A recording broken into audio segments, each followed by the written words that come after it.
Životní drama vozíčkářky paní Cimrmanové z Liberce nabírá díky vám, divákům televize Nova, zcela jiný směr. Jsou to pouhé 2 dny, kdy tato žena unikla jisté smrti, když vůz, ve kterém byla uvězněná, začal hořet.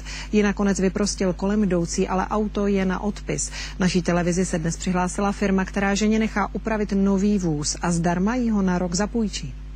Být uvězněný v hořícím autě, noční můra, kterou si paní Cimrmanová prožila na vlastní kůži. Najednou od toho ohně tekla celá palubka mě na nohy. Díky ducha přítomnosti pana Turtáka žije a vzpamatovává se ze zažitého šoku. Dal jsem si do náručí a přenesl si ji semhle na trávu. Plameny hned na to zcela zničily vozíčkářce její speciálně upravené auto. No hlavně pro mě svoboda pohybu, že můžu do práce, prostě bez toho já bych tady ani nezaplatila být. Server Pomoc rodině CZ okamžitě uspořádal sbírku a první platby už odpoledne dorazily. Je to zhruba 40 000, hlavní nápor vždycky probíhá druhý a třetí den. Je to vlastně zapříčinění tím mezibankovním převodem. Já bych chtěla všem poděkovat, protože já jsem si myslela, že v době krize má každý svých problémů dost, tak jsem ani nepředpokládala, že bude taková solidarita. Když dnes navíc na její dveře zaťukala paralympijská reprezentantka Jana Feslová v doprovodu zástupců firmy, která jí auto daruje, těžko zakrývala dojetí. Naše vedení se rozhodlo vám pomoct v podobě zapůjčení ročního vozu Škoda Roomster, tak abyste překonala tu největší krizi. Takové chvíli se jde a pomůže. Ta paní si musela teda vytrpět. Už za zhruba 10 dní by paní Cimrmanová mohla mít zapůjčený takovýto speciálně upravený vůz. Pro ní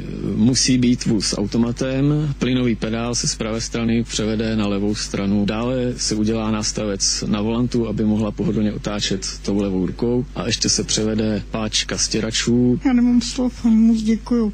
Hřeje to. Nezbývá jen mít prostě radost. A za peníze ze sbírky si bude moci auto nakonec třeba i odkoupit nastálo. Ivan Berka a Jakub Bystřický, televize Nova. Ve stovkách